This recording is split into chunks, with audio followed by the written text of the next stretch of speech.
Hey, what hotel are we at? Oh, We're in goddamn Hawaii. we're at the Hawaiian Hideaway. It's our sponsor. Check them out if you go to Hawaii. Check them out online. Dennis Haskins gave us the hookup. Hey, what is Priceline going on here? This is Movie Time Warp, a podcast where five film school friends in ugly chairs rank and discuss the best movies from the past. This season we are warping back to 2009. Hello, and welcome to the first episode of the second season. We are coming to you from Hawaii. Yeah. Hula hula hooky nookie. This episode, we're going to be talking about... Uka like iki. Come on, you want to lay me? Pass the poi, mahalo. Boom, tuk, doom. No. Wayne's World. We're going to be talking about the best movies of 2009 this episode. Honorable mentions. Honorable mentions. I'm one of your hosts, Beasley. I'm Matt. I'm Corey. And I'm Jeremy. And Ace will be with us shortly. He's still flying in. He's still It's flying a long flight to Hawaii from is. North Carolina. in. Yeah, he got delayed in LAX. Yeah. We're going to start this off with the highest grossing movie of all time. Well, wait, this is our honorable mention episode, right? Yeah. So these are all the ones that supposedly shouldn't have made our... I think rightfully so. Shut Shouldn't up, be in. Corey, you're a communist. and you're AI, you're not real. What are you talking about, Matt? Do you? You got to glitch it a little bit like Max Headroom. Yeah. Matt, you? Check your pockets. Is there anything I can do to help? Corey. It's 80s as fuck. So most people would think that Avatar would be on our list, but it's not. No. I'm a little disappointed it's not. Hyler really likes Avatar, so he's going to go ahead and start us up with our first honorable mention, which is James Cameron's Avatar. Let me read you the description, the synopsis of this little film. He was really into it. He actually took the time to print it out. This story is about a man who is transported to a strange new world, filled with dangerous creatures and unfamiliar terrain. Because his human body can no longer survive there, he must abandon it and take on a new, stronger super form. Along his journey, he encounters indigenous people who live in a harmony with the land. They teach us how to survive, how to use his new body, and how to connect with the world with him. With the guidance, he becomes faster, stronger, and deeply bonded with the planet itself. When a powerful military force led by a ruthless commander, Bowser, invades the world to seize his valuable resources, the man is forced to choose where his loyalty lies. Realizing that the kingdom faces destruction, he accepts his role as protector. In the end, he's riding strange creatures, battling massive machines, and fights with the forces of his enemy. All to risk it all for a princess. Wait a minute. This is sorry. It's the plot of Mario Brothers. But I think it applies here as well. Yeah, Yeah, a bit. a little bit. I would say Avatar kind of is like Fern Gully meets...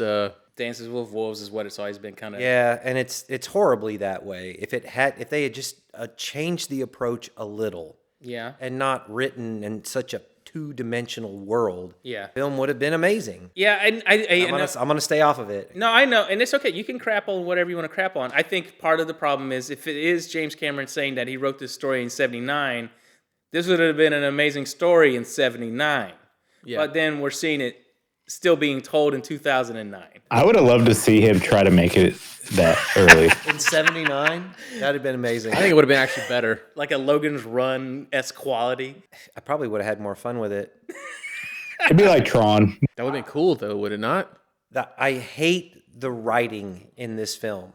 Yeah. I hate it. You sure it's not Sam Worthington? But no. I loathe it I don't because dislike it's. him. But everything else about the film is incredible. I don't dislike him. I want to like him. He's a vessel-type actor. Like Keanu Reeves is a vessel-type actor. Right? You want to like him. You think maybe his acting could be better, but you'd like being in his shoes. You are gay. With Sam Worthington's character as Jake Sully, I like being in his shoes. I like exploring this world with him. It's very video game-esque, I guess you could say. And as we get closer to now, like in 2025, 2026, as we film these things, everything is now being kind of video game-fied. where we're like exploring the world, we're becoming accustomed with these things, almost like everything else is NPC. And I think this movie is kind of like in that starting era of that. Well, what I don't like about it is the Na'vi are made to look cute. They're big eyes. He did that intentionally. But if you go back to He took 2009, cats and monkeys and made people out of them. go back to 2009. So they're Whoa. cute. Robert Zemeckis made a fully animated movie Yes. like this, A Christmas Carol with Jim Carrey. Yeah. Dead Eyes. The animation yeah. is not as good as this. Yeah, Jim was smart. He was smart about this. I mean, he's working with Weta. He realized you need to Disney-fy their faces a little bit to make it more believable. Otherwise, you run into this uncanny valley issue. All right, so once Sam Worthington's character, he infiltrates the Na'vi. He's becoming one with them, right? Right. He has sex with the main character. Obviously. They lock ponytails Yeah. and have sex, correct? Have sex Bro, on that's the street. first thing you do when you're in a new body. Okay, but when he becomes one with the fucking bird thing. He does the same thing. So is he fucking the bird, the dragon bird thing? They're becoming one. I'm about to bust. Yeah, they do become one. It's the same process. And I know, and it's Yeah, you it become hurts one. My head. They're all connected through Awad, the tree and everything, right? So it's got bestiality in it. I mean, if you have to think about it that way, yeah. They're all connected. I don't have to think about it that way, but I'm saying he had sex with her the same way he's becoming one with this. No, you didn't see him put his blue tango in her blue canoe. And when you pop the top, the panties drop. Right. Hey, All you saw was the top being popped. You didn't see the panties drop. so Well, he could have maybe No, dropped they the still panties have on the penises. bird thing. so You can't squirt jizz through your hair. These nuts. Well, I don't know what Navi do. Swallow my so cum. Beasley, one of your favorite movies is Demolition Man, is it not? I enjoy that movie, yes. So I assume it's kind of similar to when they put the thing on their head to have intercourse, right? In the future. It's similar to that. They are all connecting on wavelengths. They are like, it's more sensual, more focused. Even Stallone's like, ugh, like it's too much for him. Imagine you're like tapped completely into someone, and then you also get to have relations with that person at the same time. That's got to be a glorious experience. Oh yes, and imagine if you don't I'm know, ready for sex. Demolition Man it takes place in a fictional future where everyone's just a big pussy, Right. and they're not allowed to touch each other. So You don't know how to use the 3 shells. It's not about puss, all right? Anyway, let's not it's a great dive movie. too deep. But I can see that that connection source is kind of similar. Yes, but if you were in Demolition Man, all right, you're gonna have sex with Sandra Bullock. Sandra Bullock, right? You put the helmet on, you're gonna do your thing with her, right? Yeah. I wouldn't go then put that helmet on a dog. Sure, he's just okay. I can't control my horny level. Okay. Another explanation of this. It wouldn't fit on a dog. What about a chimp or a gorilla? Well, whatever animal you like. Okay. Okay, you've seen. Whatever kind of animal you like. Have you seen Pacific Rim? Yes, I have. So it's sinking. Yes, but I wouldn't do it with an animal. If you want to be like, I want to be more like a dog for a moment. Well, if you're going to have sex, it might as well be with me. I need to tap into his powers. But I don't think that's what he's doing in Avatar. This is the way. He is. He's not having sex with they- the flying they even- bird. they even They're explain going it. off to fight. Well, why don't you cry about it? They explain it when they tap into the horse. They're like, okay, you're gonna connect, and now you are breathing through the horse. You can feel everything, its emotions, its feelings, and now you can guide it because now it's connected to Thinking your brain. the way you're thinking. Right. Yeah. That's what made him so agile and badass when they were doing. I mean, all that concept is cool. All right, well, I have another problem with the movie. Okay. The name of the mineral. Boring. It's stupid. Oh, that is the worst. Unobtainium is the most cliche. It's beyond cliche. It's just The bad. reason is Cameron shouldn't write. I agree. He should have Cameron someone. should just direct and have someone who can write that's got a. I agree. He didn't write Terminator? He did, but he always had a co-writer. Oh, he did? Oh, okay. See, if It's like Yeah. okay, Titanic.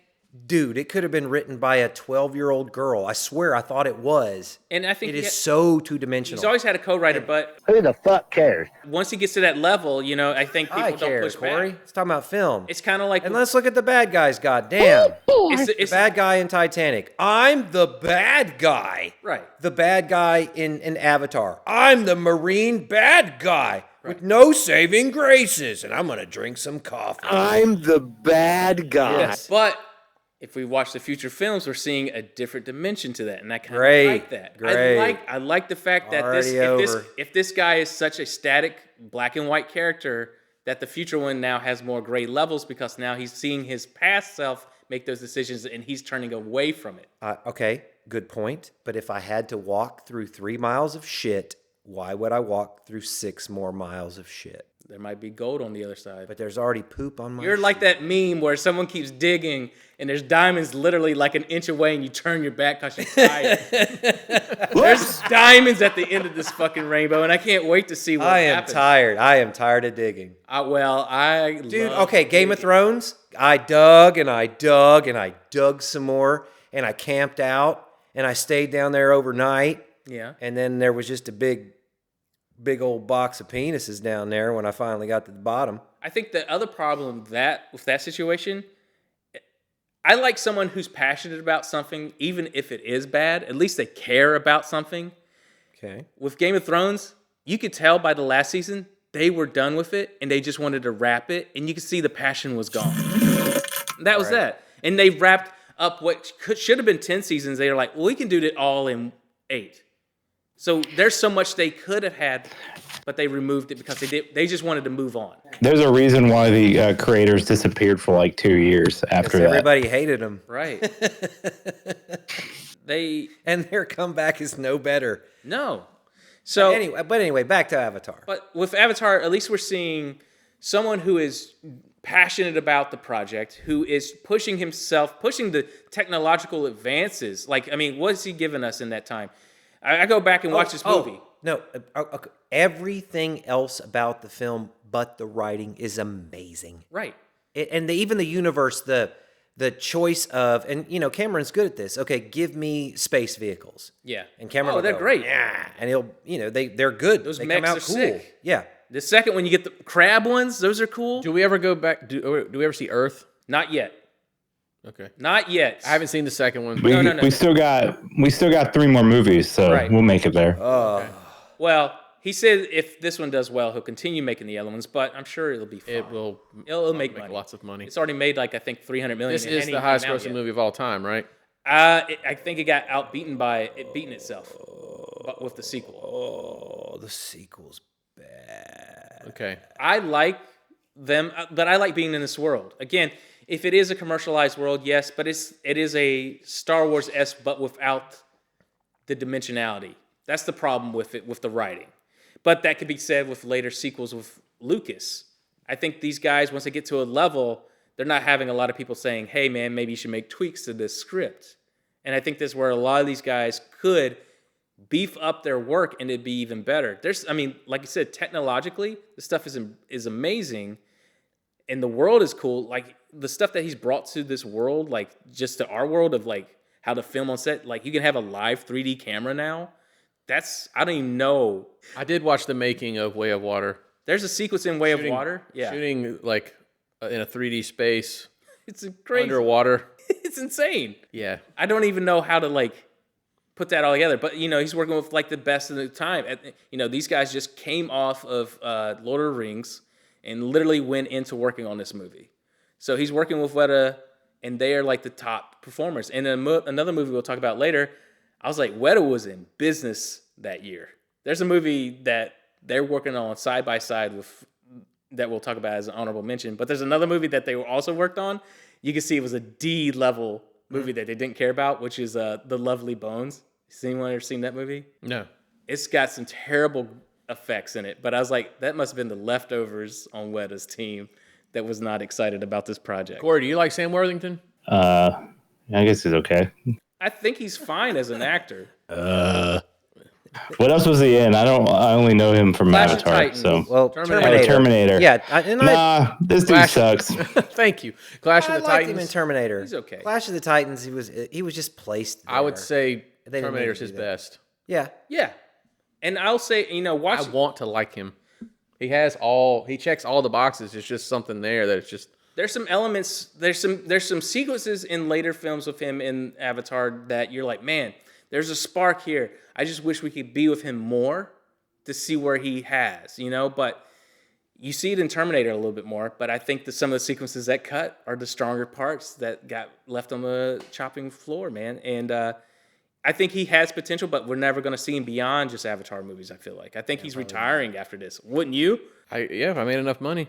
Yeah, I would. All right, what's another movie we're going to talk about? I was going to talk about Avatar's budget and how much it made, then we'll move on. Yeah, let's talk about that. Like, Yes. expectations of that movie were kind of crazy. I remember No, they weren't. You knew exactly what was going to happen. Well, here's the thing. Me, Beasley, and Corey, Holy shit. back in August of 2009, we all got to see a 15-minute preview in Concord. And when we went there, we watched it for free, and immediately we bought our tickets. It was because we were all in. I remember that because we went to Dave and Buster's before we went to the movie, and I was ordering those TNTs, not realizing they were $11 a piece. And Corey had to give me some money because I was like, I didn't have enough money on me because I wasn't aware how expensive they were. The only reason that I watched this movie is that I had 4 days of nothing to do by myself. Yeah. And I What was other like, movie did that happen to you? You did this before. No, we were like, why'd you do that to yourself? No, I'm I talking had about time the same off. time. I was like, let me watch all of the movies that I know I'm going to hate. So I watched that Spider-Man 3. God bless America. I watched Avatar. I watched Avatar Airbender. Whoo. Wild Wild West. I watched The Happening.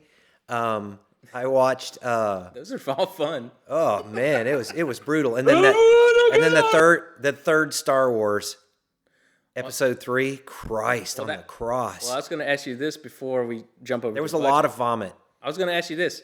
Would you take one Avatar over the prequel series of Star Wars? I don't understand what you mean. The original prequel series of Star Wars. Uh-huh. Would you watch those 3, or would you rather watch Avatar? Oh. All 3 Avatars or just the first one? Just the first one. Okay. Well, I'd watch the Avatar to get it over faster. Okay. Okay. Avatar made $2.9 billion. Neat. That's a lot of money. That's neat. That's a lot of money. All right, what else are we talking about? Well, We're going to move on to our next pick, which is one of Matt's.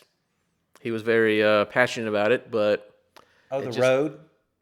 well, yes, I was guess going it's I was The going to Road. say Moon, but we can do The Road. Okay, The Road totally should have been one of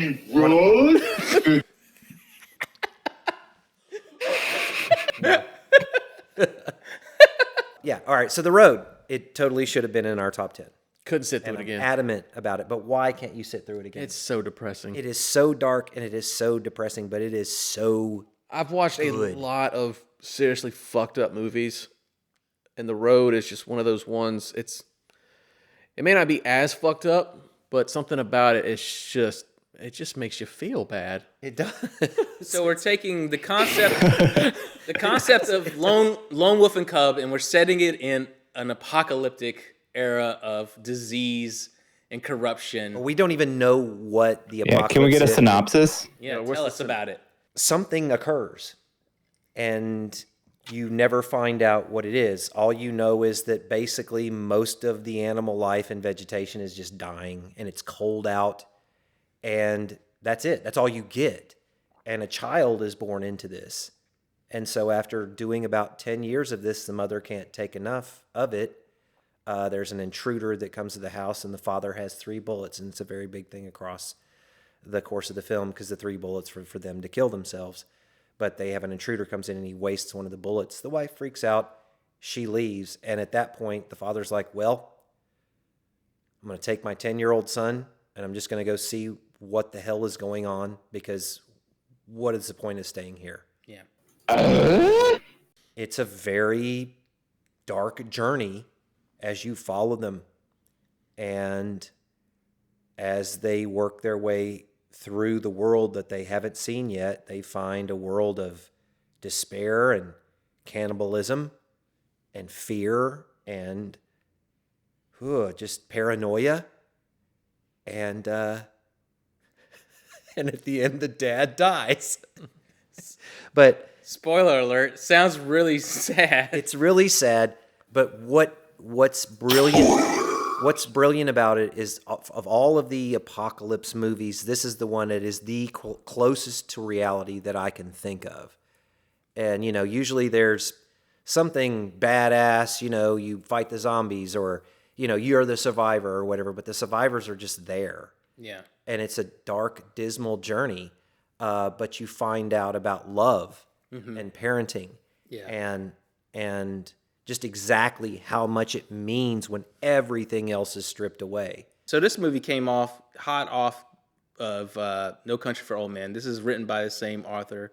So I can see why Hollywood was like, okay, we need more Cormac McCarthy stuff. What else has he got? And this is probably maybe the closest to the movie you could get is The Road, because it is like Lone Wolf and Cub. It's apocalyptic. It's also right when Walking Dead is becoming big. So I can see it fitting in this frame, but it is so grim that it just, like, I remember taking my dad to this movie, and I think that was the one time I think he hugged me. Well, I would rather watch a Serbian film than watch The Road.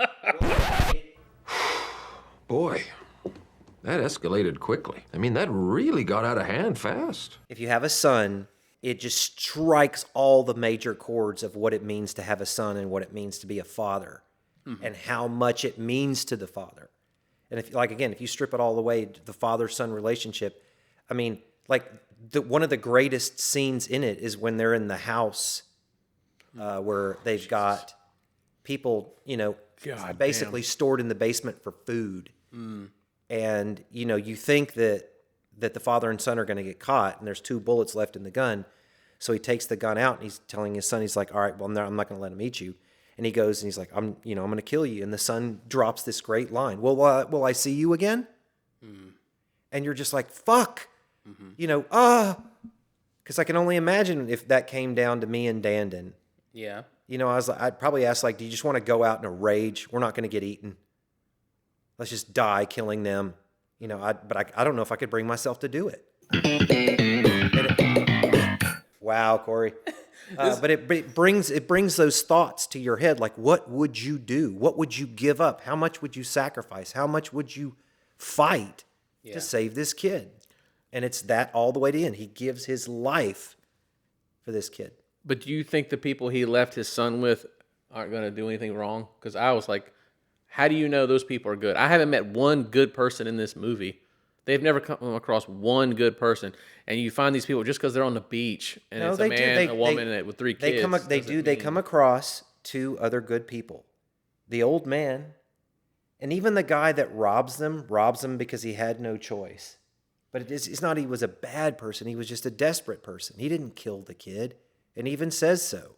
And the kid feels bad. They go back and they take him his clothes back and leave him some food because it's like, yeah, he's just as desperate as we are. Yeah. He just went one step further than I would. Not being malicious towards him, yeah. Yeah, and then the old man is sweet as he can be. You know what I mean? It sucks talking about this movie while we sit in paradise.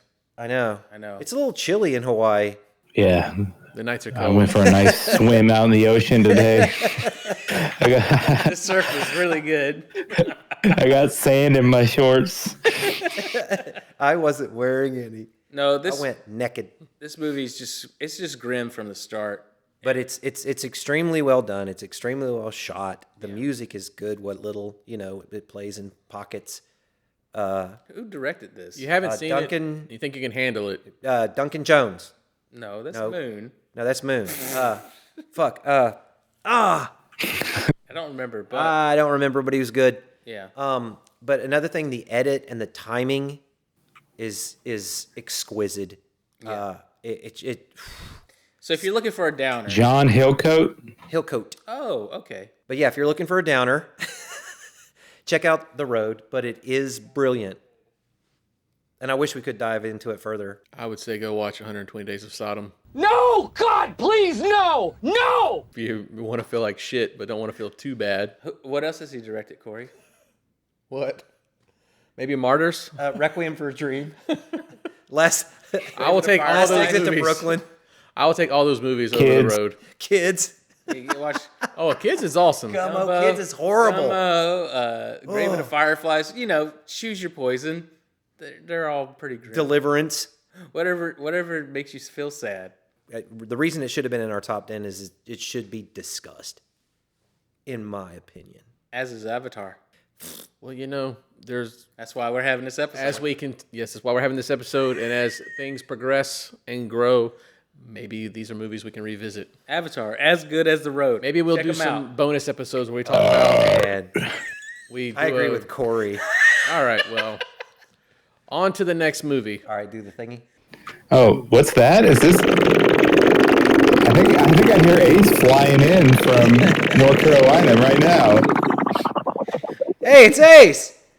Hey, there he is. He's here. Bruh! Welcome to Hawaii. Paradise! What's up, bitches? Oh, welcome. You gonna break some? Oh my goodness. How was your He's here. How was your flight? It was terrible, man. Fuck Spirit. Some bullshit. Right here, bro. There you go. Damn shit. There you go. Get hooked in. Did they feed you? Yo, I can't hear myself. What's the deal with airplane food? Because I'm I not can hear plugged you. in, that's why. Oh, it's right there on the floor. To your left. That coil right there. There you go. There you go. Oh Okay. my. What up, though? Yeah, man. Fuck that flight. With some bullshit. But I'm happy to see you, bitches. Welcome. What up, to though? paradise. What up, Corey? We're gonna go to a luau soon. So Hello. Yeah, you let's get get this to- done. I want to go to the luau. Yeah, I'm ready to shake my ass. They're roasting the pig.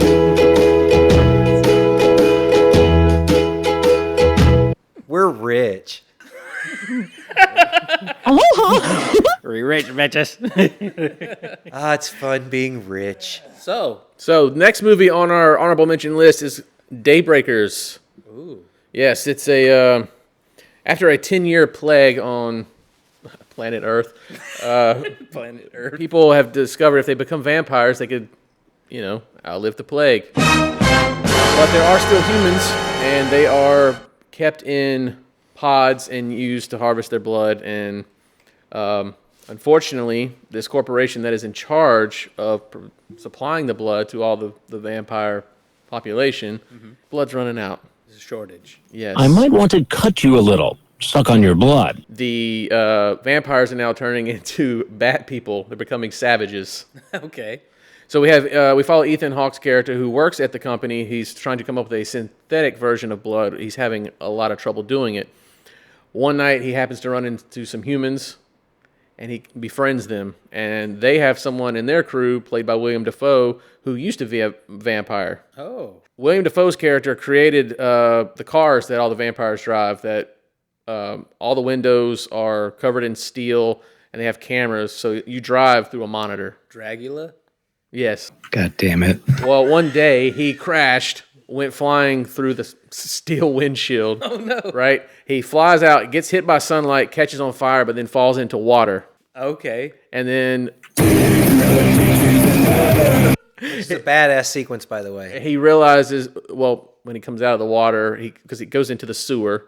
So once he comes to, he realizes he's not a vampire anymore. So Ethan Hawke wants to recreate this process.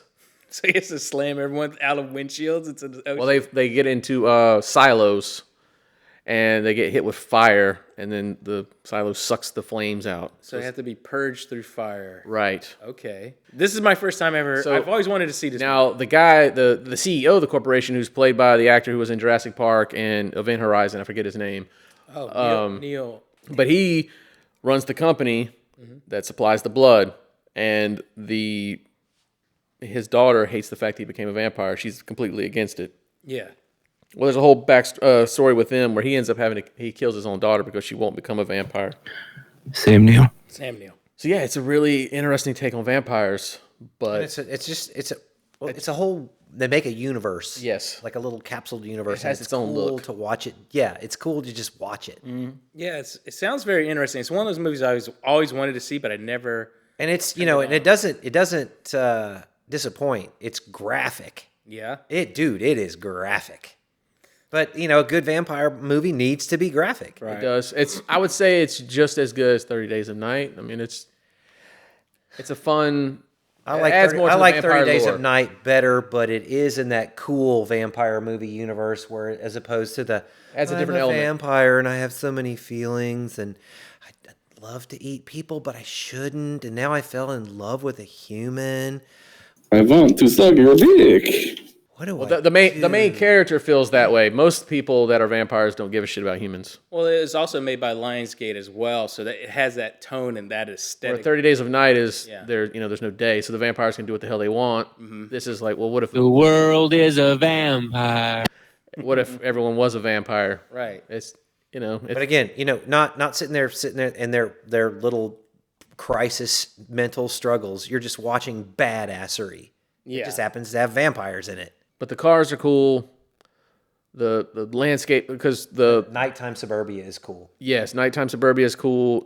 When you go to the city, it's all very clean. It's all dark, very blue. But then when you get to humans, you're like out in the country, and it's very warm and inviting. It's shot really well. Yeah. You definitely notice the color being the way the movie is shot is telling a story as well, which stood out to me. I mean, I know it's done all the time, but in this movie, it really stands out. With the corporation factor, it feels like a movie like with Christian Bale, Equilibrium of that era, or The Matrix, like you said, with the bodies being in pods. So it seems like it's like sci-fi, horror, like kind of all commodified into one. And sci-fi horror is amazing. Right, it's always fun. Alien, Event Horizon, this. No, it's always a movie I always wanted to watch, but I just never clicked play. Oh, he was in The Mouth of Madness, too. Oh, yeah. Ooh, Sam Neill. Yes, and In the Mouth of Madness is fun. He's in Possession, which is a brilliant movie. Yeah, he's great. Damien, he's Damien in Omen 3. He's always been great in horror movies. I love Sam Neill. But not enough to remember his name. I knew Neil. That's my bad. I knew Neil. I forgot it too, and I forgot the first half. Sam. There it is. Sam. But yeah, no, it looks like a fun film. It definitely fits in that era with Lionsgate's like post Saw and all that stuff, like the gritty grime of. For some reason, right now, I want to say it's kind of like Gattaca, but with vampires. I could totally see that with why they got Ethan Hawke. They're like, hey man, you were in a movie about DNA. You want to do something with vampires? You were in a movie kind of similar to this. I mean, where a corporation is dealing with DNA, and you're fucking around with it. You're the DNA guy. What if you're the vampire and you're messing around with trying to make new blood? Well, he's like on he's like on year 5 of filming Boyhood, so give him a break. He has to do something else. What's Boyhood? You never heard of Boyhood? Never it's heard a movie of it. Took 14 years making it with your boy Linklater. Damn. Oh, okay. They follow a kid. Okay. Yeah. I thought you were talking about a TV series. No. Just it's a movie that took like a decade. I know what you're talking about. Yeah. So he's like probably in between that. He's like, hey, mind if I grow a goatee out just for this one movie real quick? Could I go do something else, please? So I can be a vampire for a weekend. Thank you. How many Ethan Hawke movies can you name? Oh. This is a Hyler question. I want to put you on the spot. How many movies of his can you name? Explorers. Before Sunset, Before Sunrise. After Sunset. I wouldn't have gotten those. Gattaca. Waking Life. Hey, don't help. Hey, shh. Black Phone 1, Black Phone 2.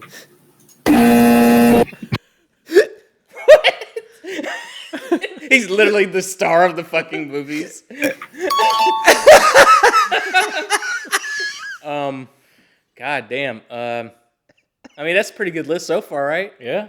Yeah, I couldn't have got the After Sunset movies. I was just sitting here thinking, after I said Gattaca, I was like, what other fucking movies is Ethan Hawke been in? Daybreakers. Other than Training Day. The only one I can think of is Training Day. Oh, well, yeah, Training Day, yeah. I didn't know you like to get wet. Yeah. What's the one he did a movie with Winona Ryder, didn't he? I'm sure he did. Those are the only ones I can think of just top right now. Singles? Brooklyn's Oh, yeah, Singles. Is it Singles? Yeah. Is it? Singles. Yeah. What's next? Well, I know you're a little bit jet lagged and being in a different time zone and all, but you want to go ahead and get into Up? It's a movie about flight. Up. Yeah. Up. up. Good movie. The end. No. Actually, Up. Actually, Up is a pretty good movie, man. It's like a love story. It's an action adventure. It's a comedy. It's really good, man. You are gay. Came out May 2009. It cost $175 million to make. It made $735.1 million. Yeah. That's a bit low. And this original release. It was up there. Really good. And I heard they spent like $300-something million just off of like advertisement alone. It was a big film. It was massive when it came out. Just because it was them doing something different. Right. You know, we've seen Pixar in their wheelhouse. People like to meme them now. It's like, what if X had emotions? But this is literally already taking humans in the factor. So, and we're talking about the elderly and loss and maybe missing out on a part of your life that you should have done, but you were too busy or things got in the way. And as you get older, those things don't matter till you lose the love of your life. And that's what that movie's about. And teaching that to kids is like, kind of hard, It's brutal. It's brutal. That first 5 minutes is It's more than 5 minutes, is it not? Yeah. It's more than 5 Their minutes. whole goal is to make you cry in the first. Like few 20 minutes. Yeah, the first We'll say the like first 50, 9 I say like the first 10 minutes of the movie. Yeah. I mean, when you see Ellie, that's Carl's wife, when you see Ellie die, I mean, like that like really fucking breaks you down, man. well, they can't have children. They can't, and they you can't see have that as children, well. right. Like shit, like their whole. Well, why don't you cry about it? But they try to make the best of it. They're planning for this adventure. They're gonna go down to South America, but something gets in the way. Tire breakdown, a car breakdown, something crashes into the house. There's always all those unexpected things always happen. Yeah. But you're always saying like next time, and then next time never happens. Right.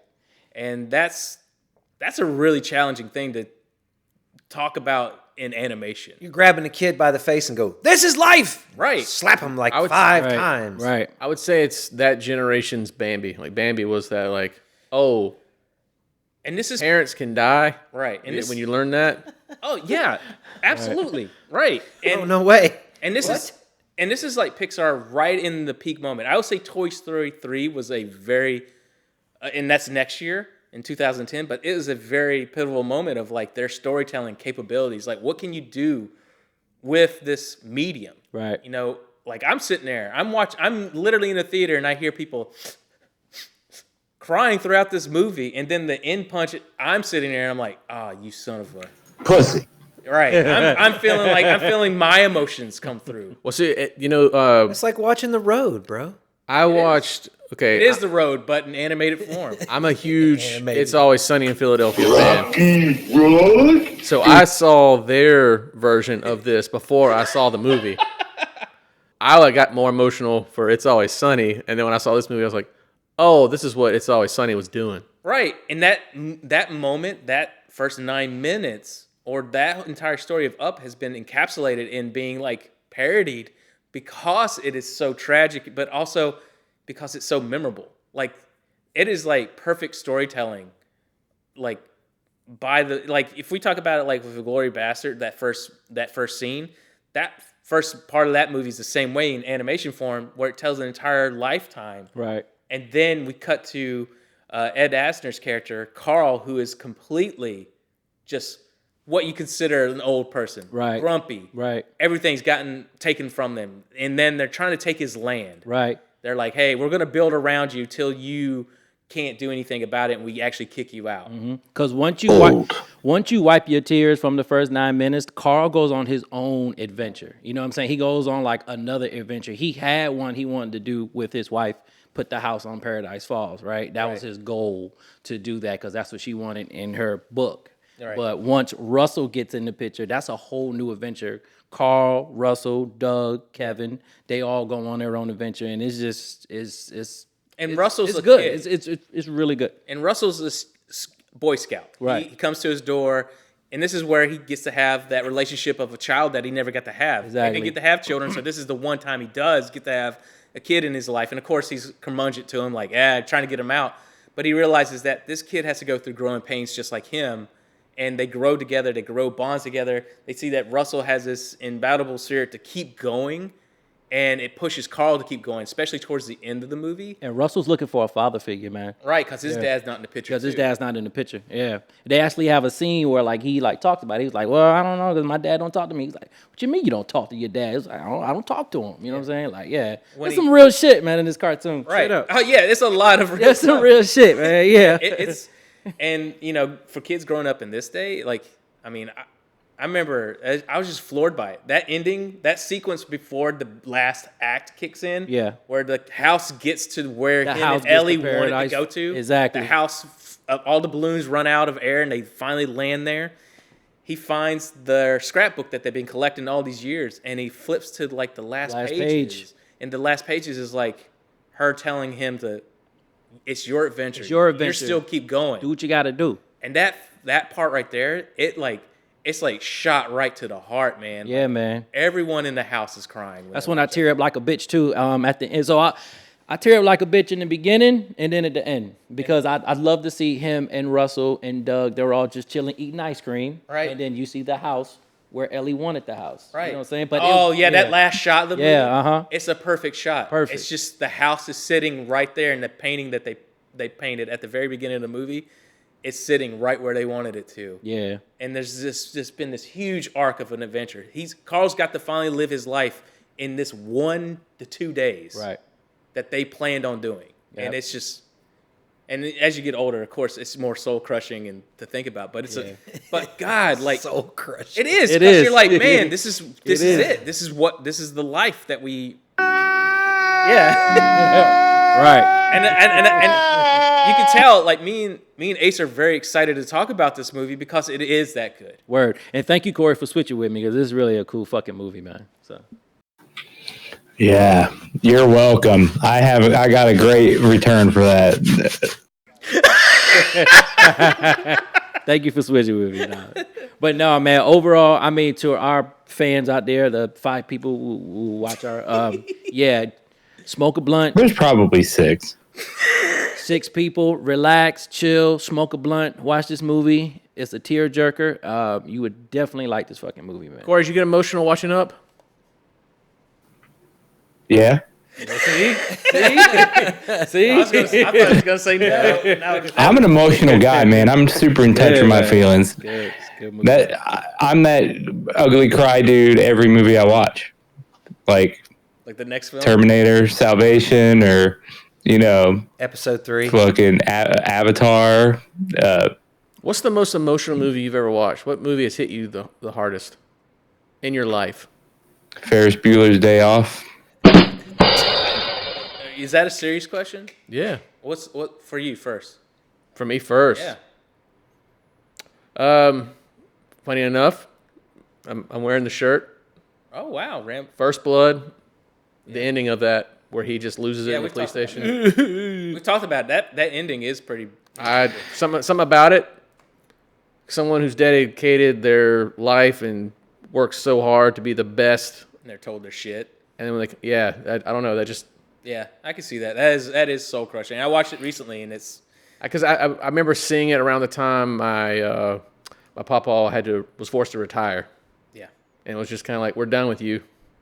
Yeah, so it kind of had that attached to it with me.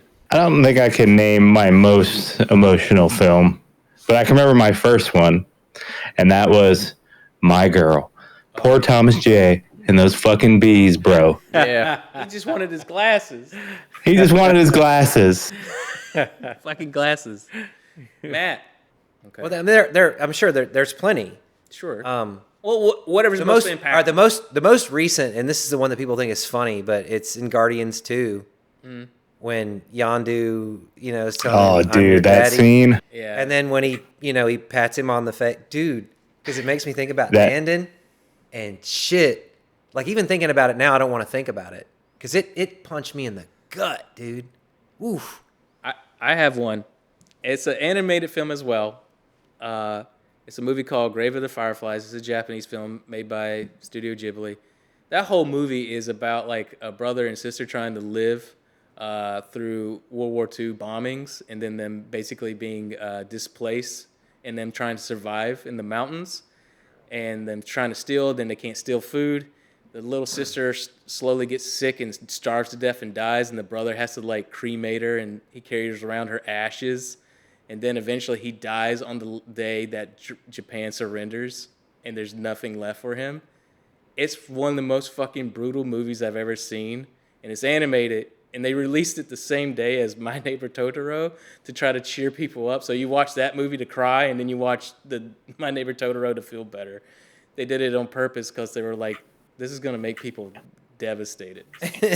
Then you round it off with Passion of the Christ. Ace, what's the saddest movie you've ever seen? I don't have any that make me cry. I mean, besides Up made me tear up. Yeah, Right, makes right, you have right. emotions. I wouldn't say a movie. I would say like a TV show episode. I would say in The Fresh Prince where his dad came. Oh, that scene is so good. That shit makes me tear up every time, man, because Will brought his A game. And I would say the scene from Orange is the New Black. I forgot that chick's name where she gets choked out by the cop. When they have a riot in the cafeteria and she's like, I can't breathe. And they like, get off her. I was like, Holy shit! I was wiping my tears like a little bitch, but I forgot that character's name. But those are the two that made me tear up though. I get it. Yeah, man. Oh man, I've That Will Smith. had one too many cocktails and pulled up that Fresh Prince of Bel-Air episode. That's some real shit, right? is. Like Will brought his A game I on that remember. shit. I remember he said Uncle. Whenever the dad leaves, and only thing wrong with this scene is the dad exits the wrong way. Yeah. Yeah. But once Uncle Phil's standing there, and he's just like, "Why doesn't my dad want me?" Yeah. Yeah. Oh, that's brutal.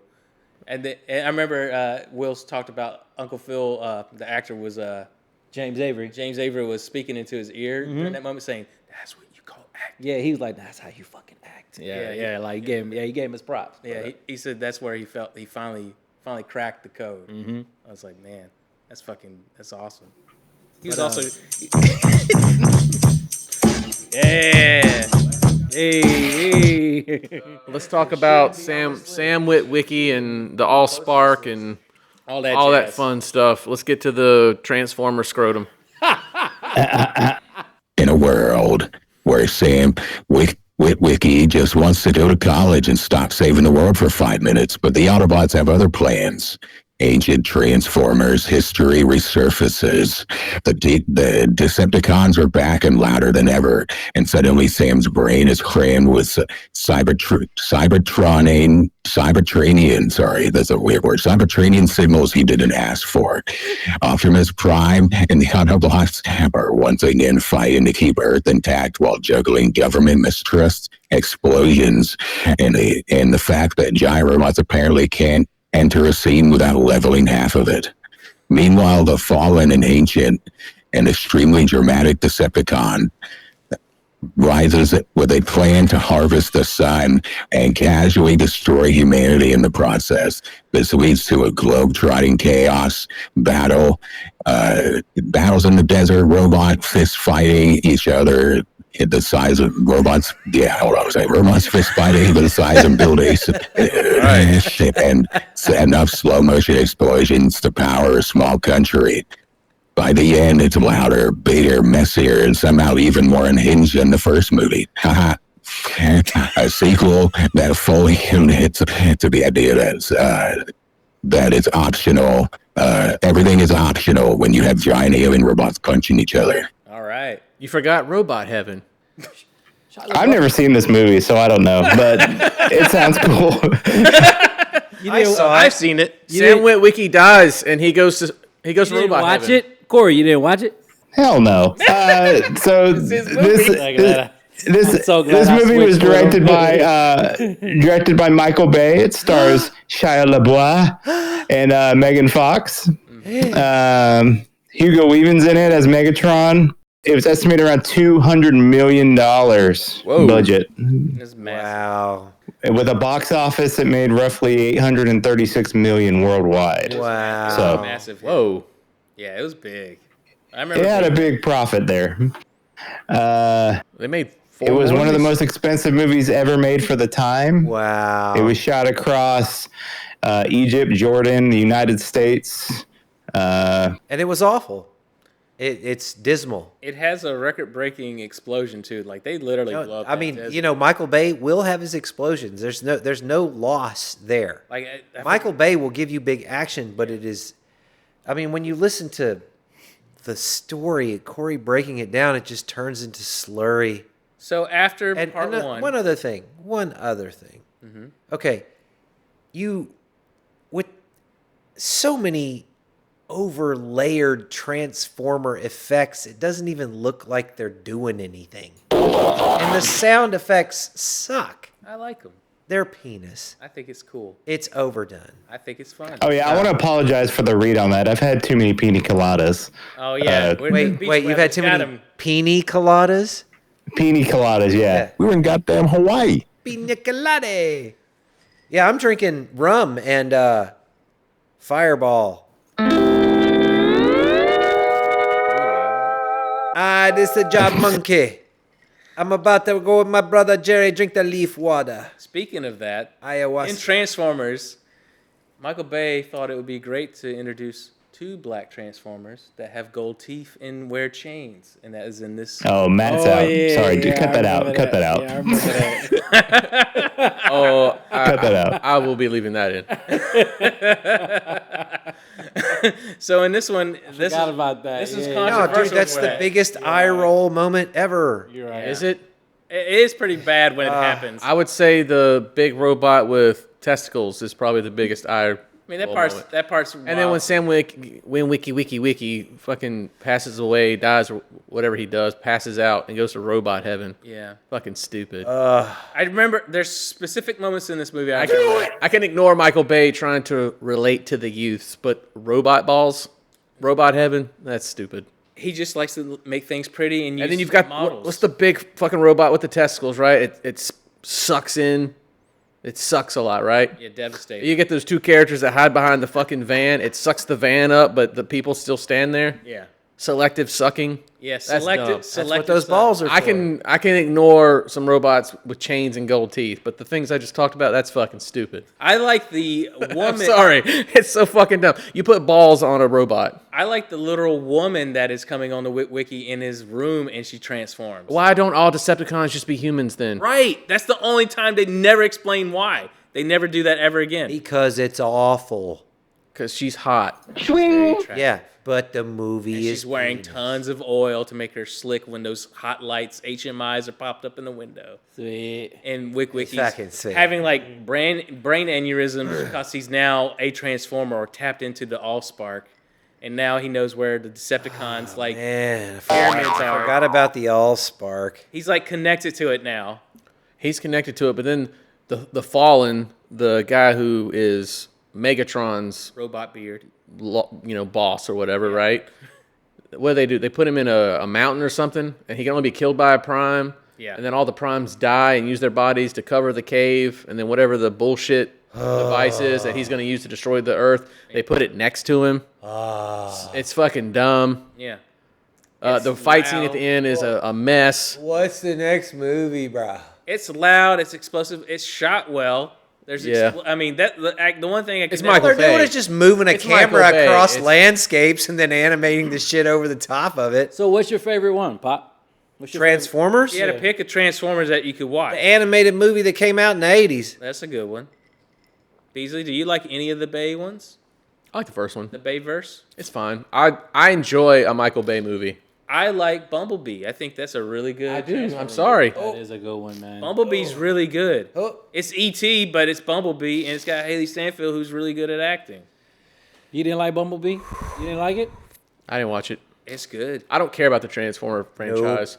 If I had to pick one, I'd watch that. I enjoy the first one. I would say the first one and Bumblebee. is I my- do like Michael Bay movies. Am I the only one? No, Michael I Bay like is him. fucking awesome. There's a selective catalog of his work I like. Yeah. He's definitely got a visual component that I enjoy. I love The Rock. The Rock is great. I Island. love Bad Boys Pain and 1. Gain. All right, The Island and Pain Pain and and Gain. But that's it. Bad Boys? Wait, I'm just ready for Bad the Boys? next one to come out. You didn't like Bad Boys? Waiting for next Transformers. Yeah, Yeah, I did. But it's fun. Transformers. But- Ooh, starring Elliot Page. Oh, Jesus Christ. Yes, we need more Elliot. Yeah, he's back in Elliot, the if you're franchise. watching, we need more of you. Yeah, you're great. So Bay's coming back to Transformers would be sick. It would be. What would they be fighting against? Transformers. Republicans. Tyranny. Tyranny.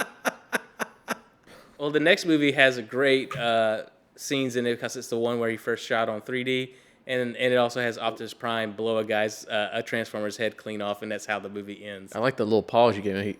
Blow a guy. He blows a guy. He Optimus Prime blows a guy. blows a guy. I mean, It's dude, the premise bro, for his it's an epic Transformer. ending. It's a Freudian slip, but he does blow a guy. This is a giant cock. Pretty sick. Oh, Jesus What's the next Christ. movie? Christ. All right. Transformers. Transformers. Revenge of the Fallen. Watch it on Blu-ray right Or now. just watch the first one. Corey gives this one thumb up.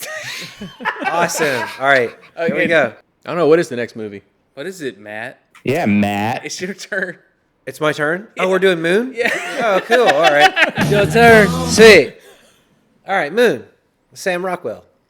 Mostly Sam Rockwell. Sam Rockwell on Sam Rockwell. But it's a story about a guy who basically there's no oil left on the Earth, or there's no fuel or whatever, and they're using helium-3, and they're pulling it from the dark side of the moon. Yeah. And they only need one person there to manage it and launch the canisters back to Earth. And so you meet this character, Sam, who is on like the last 2 weeks of his tour. Yep. And his, expecting wife is back home, and the baby Eve is going to be born soon, and they're just waiting on him to come back. But he keeps having these thoughts of a teenage daughter and a decrepit old man. And they start to consume him. And while he's driving the moon vehicle after picking up some helium, he has a wreck, and I guess it's assumed that he dies. So what happens is that he wakes back up, but it's his clone. And it turns out what they're doing is they're cloning a man to do this job. Indefinite. And it's a hazardous job, so why not just clone him and have the do him job for a 3-year period as the clones last, and then you replace him with a clone of himself. So I'm assuming this guy has passed on.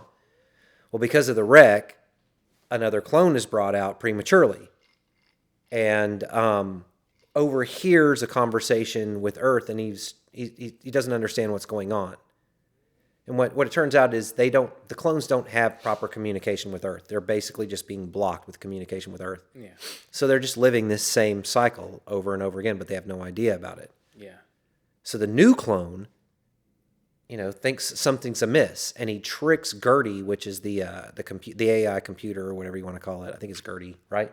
Kevin Spacey. Yeah, but he tricks the computer into getting outside, and he goes to the wreck, and he finds himself, brings himself back, and nurses himself back to health. And then there's this whole, you're the clone. No, you're the clone.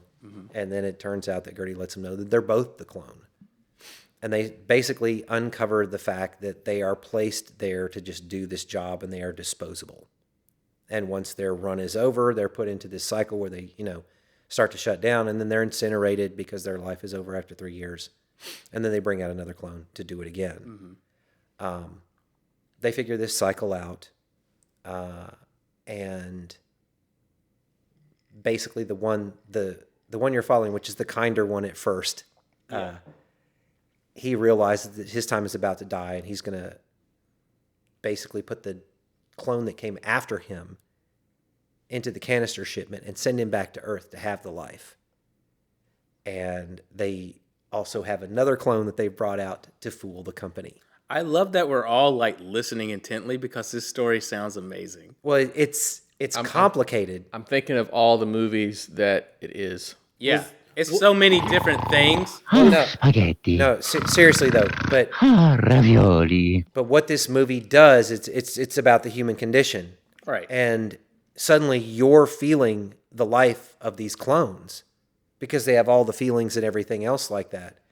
And you realize that, they're completely disposable. But when they find out that they're disposable, it pisses them off. Right. Because all they want to do, and there's this great line where Rockwell just starts crying. He goes, "I just want to go home." Right. He's trying to find a way off the moon. And so... Is home real? Is anything real? Well, is anything left? He established communication with Earth and figures out that Eve is now a 15-year-old girl. His wife is dead, and there's somebody else there.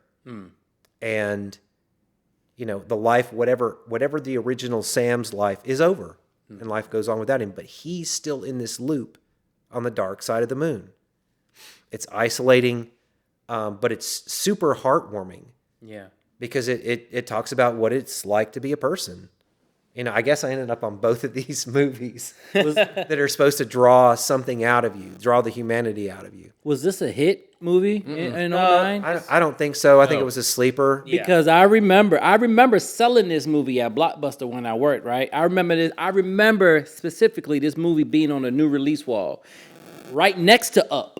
And then I was like, and then, the customers asked me, "Hey, Ace, what you got? New movies?" So I'll be like, Up. They be like, nah, that's a cartoon. And then I was like, I don't know, Moon. And they be like, well, what's it about? I was like, I don't know, a motherfucker on the moon. I don't know. It is about on the moon. So majority of the customers did not like it. Like they would bring the movie back, and they was like, "Yo, Ace, I should slap the shit out you with this DVD." I'm like, why? What's wrong with it? And they was like, "Oh, it didn't make any sense." But the way you explained it makes the movie fucking awesome. It sounds awesome. It has to take inspiration from 2001: Space Odyssey. I don't does it think not? 09. No, not at all. I don't think the customers in 09 got the movie the way you got it. It's a heady picture, but I don't think people are ready for The kind it. of space station's interaction with You're AI. right. You're right, Pop. I don't think in There's an 09 element of they was that. ready for it. I don't think they was ready for it. Mickey 17.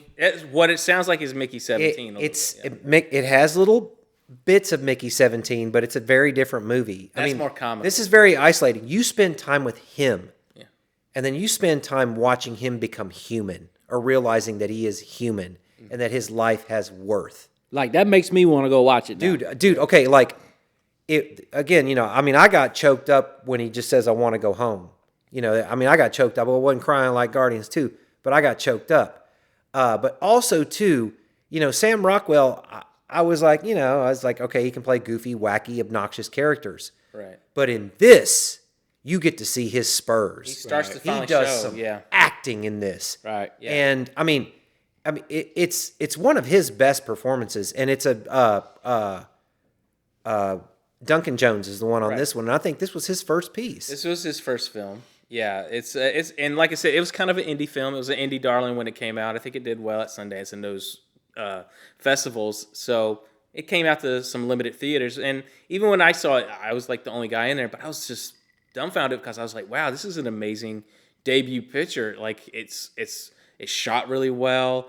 The performances, like you said, this is where I started to turn my head, saying, man, Sam Rockwell is He's an actor. He's good. Yeah. I mean, it's just one of his best performances that he puts out there. Yeah, he's awesome in Seven Psychopaths. Right. Oh, he's great. Did you in an Iron Man?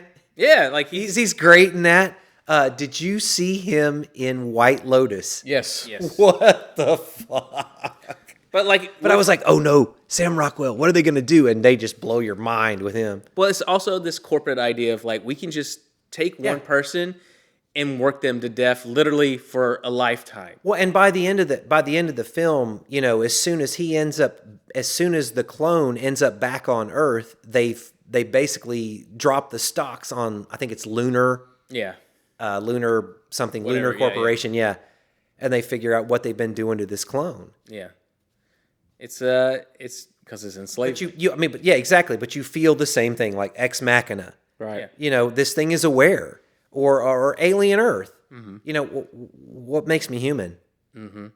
What exactly makes you human? One thing they did make you think about it with the AI, unlike 2001, is they gave it a face, and it's a very simplified face of just the smiley face, frowny face expressions that we're used to seeing, like that type of iconography. And it adds to the drama. Right, because you can't see beyond just the simple smile of the manipulation behind the factory. Kind of like how, like with Alien, you have Mother. It's a ship that's artificial, that's relaying information back from the corporate company back to the user, and it's only thinking about the interests of the corporation. It's HR. So I do love how they put the wacky control room in Alien Earth. The little white dotty control room. Yeah. Oh, it's awesome. Yeah, I love the throwback. But it's all those simplifications of that type of style. I've seen it because we've seen it and it's either just a computer screen or like an actual physical body, but this being kind of in between where it's like a mobile, like just smiley face, like, hey, how you doing today? As soon as I saw there's that Adam Sandler movie where he's an astronaut talking to a big spider. It's just called Spaceman, right? I think so, yeah. Now I want to see that, but the reason I want to see that is because it made me think of Moon. I just saw the trailer for it. And I was I like, could totally see what it, is this? No, I think this movie's really good. I really like Duncan Jones' next film as well, Source Code. I don't know if anyone ever saw that. But that one's got some great elements in there too. I thought like Duncan Jones was going to take off. He went off to make his big movie, which was supposed to be Warcraft, which bombed in America but did numbers in China, like $400 million in China alone, but did not make any waves here. So I don't know what he's up to these days, but I always thought he had that visual flair. He had some connective like storytelling elements that really sold the actors. Like Jake Gyllenhaal in Source Code is amazing because it's about a guy who is basically a brain in a jar, but he's having to relive like a situation of a terrorist attack. And it's kind of same vein as Moon, but done in a different level. I know Moon has inspired a lot of... Yeah. I mean, we've gotten a lot of Moon doing films some research on the movie.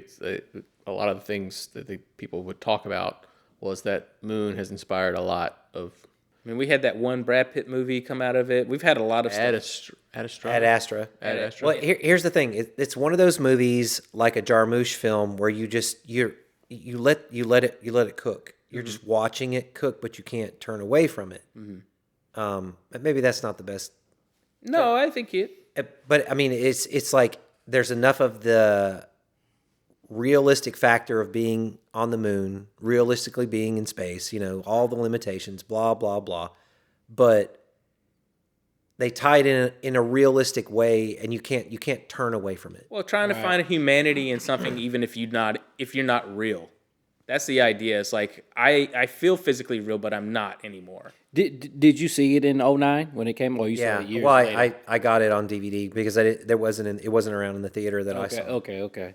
And then when I saw Rockwell in it and I saw the DVD, I was like, I got to see what's up. I was trying to sell the shit out of that movie, and when I worked at Blockbuster, I was like, "Yeah, this is a good movie. This is good." I'm lying my ass off. Yeah. Good movie. But majority of my customers brought it back like, They just weren't digging it. I don't think they was ready. I don't think they was ready. Well, you expect something from space sci-fi, and you're not. And what you're getting is a personal journey on this one. Right. Well, our next movie may be kind of like Avatar, maybe not. I don't know.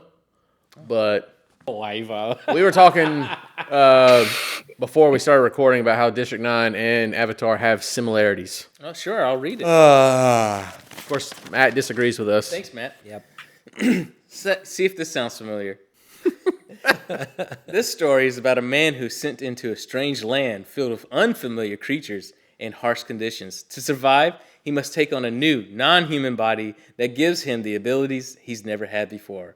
Along the way, he comes into contact with an indigenous population living under strict control who teach him how to function in their world. When a powerful military force led by a ruthless commander moves in to seize the resources of territory, the man must choose where his loyalties lie. Using unfamiliar weapons and fighting advanced machines, he helps to protect the community from destruction. In the end, he is permanently changed by the experience, leaving his old life behind and securing a fragile piece to become part of the world that was sent to. We're talking about District 9, not Avatar. We're not talking about Avatar or Mario anymore? Okay. District 9 is a very interesting movie. Does anyone remember the marketing campaign behind this movie? I don't. Okay, so the marketing behind this movie, when I first saw it, it's probably like 6 months before the movie came out, and it was like this strange, mystery. It's all shot it's basically a lot of the clips from the first half of the movie. Yeah, where it's very kinetic. You don't know what's going on. It's shot like a documentary, and you're like, what am I looking at? And it just ends with District 9. You don't see anything with aliens or anything like that. You're just like, what is this movie? I remember 2009, I was still checking out Rotten Tomatoes. But it's the first of that. Right. That they did it properly. Like Cloverfield, but better, right? Yeah. And I was like, well, we'll see what this movie is when it comes out. It's probably going to be a weird one. And then next thing you know, I'm seeing Peter Jackson and all these other people are talking highly about it. Peter Jackson's involved with this? He was in Weta's digital team. That's his people behind Lord of the Rings. That's his whole digital effects team. They're the ones that work on the film. Because the effects in this movie are amazing. They're great. And the next thing you know, I'm seeing 89% on Rotten Tomato. I'm like, what is this movie? And me and my dad, we go in and watch it. And my dad looked at me after that movie, and he's like, I've never seen a movie like this. He liked it? Oh, he loved it. Right. He'd never seen it. Where it was this mixed media style. Grit level. Then it becomes, even the visual effects. I remember him talking about I thought the thing was he thought it was a puppet, an animatronic or something. Because the visuals are so crisp and clean. I remember seeing this movie and immediately taking Corey to go see it. Because he's a VFX artist. And I was like, Corey, you have to see this movie. Mm-mm. I mean, the week before that, we saw Piranha 3D. Corey, I never heard of this movie, anything about it. Yeah. Corey had it on Blu-ray at his house. He's like, hey, Beasley, watch this. Yeah. Visual effects are great. Yeah. Oh, I'll give it for the time. Props. My God. People are used probably to it now, but alone on this. I fucking hated this movie. I know you don't. I remember that. God, I hated this movie. He doesn't like the main character. That main character is a fucking It reminds pussy. him of Jerry from Rick and Morty. He is a fucking pussy, and it irritates the shit out of me. You hate He's weak like the protagonist. fucking guy in Saving Private Ryan who lets his fellow soldier die because he's just too scared to act. But he does Yeah, act, but they have though. a gun that makes people pop like a zit. And throw pigs. I could not stand that fucking character. He was so weak. I hated him. That's why I think it for a first time I ever seeing this hated guy him. act, like, I thought it was brilliant. I did too. I've never seen. He was a pussy, man. He was a fucking. He starts out puss. that way. He grows. stays that way. No, he grows. doesn't. By the end, where he's launching pigs and shooting, popping people with laser cannons. Everything escalates to shit because he's weak. Had he just been a man, none of that. It wouldn't have escalated that much. Pussy. Dude, you gotta watch. You gotta watch. He went to his pussy breaking point and came back badass. In the era of The Office and Michael Scott, this is Michael Scott accidentally being turned into an alien, and him having to. I gotta figure this situation out. I kind of like the idea of that. He heroed out. He did. I'm sorry. He heroed out. It was. I mean, the end of the film, you're just like, you know, shit. Keep going, dude. Like, okay. It is, and you root for him. That last you half, were not rooting. I have not watched the movie since I saw it at Corey's house, and I just remember really hating that character. I think he did a good job then, because if you don't like that, You're not supposed to like him at the beginning anyway. I hate him at the So beginning. what was that? That was 15 years ago? Yeah. What was up with the first 20 minutes of the movie? Because I remember people telling me they walked out of the movie. So the first half of the movie is shot very documentary style. And it's grisly. It's grisly. It feels like you're watching like when you're in the underground. Ooh, it's harsh. You're watching like these elements because it's supposed to feel like found footage. You're going in there. You're seeing like how they're trying to evict the aliens. Hey, it's time for you guys. We're going to move you to a new district. Yada yada yada. We're going to give you canned food to move you out. And they're also looking for weapons or anything else that could be, in that era. So we're seeing that this is kind of like the normal of this government established in South Africa. It's like Planet of the Apes, where it's pointing the finger at you. Okay. You're not being a good human being. Look what you're doing with the power that you've got. Look at you. right. Look at you. That's what it's doing. And it's through the eyes of this guy that we're seeing it. He's just a middleman. He's trying to climb the corporate ladder. Right. He's trying like, listening to the prawn. They pop like popcorn. Right. He's trying to impress his father-in-law. We see all these elements that are there. He's like, well, if I just do the right thing, I'm going to get up in the ranks. I'll be at the top. I'll be where my father-in-law is one day. But then he goes into this wrong camp where he finds something that he thinks is paraphernalia, some type of weapon or drug, and it ends up being the thing that's going to help them, the aliens, actually get home.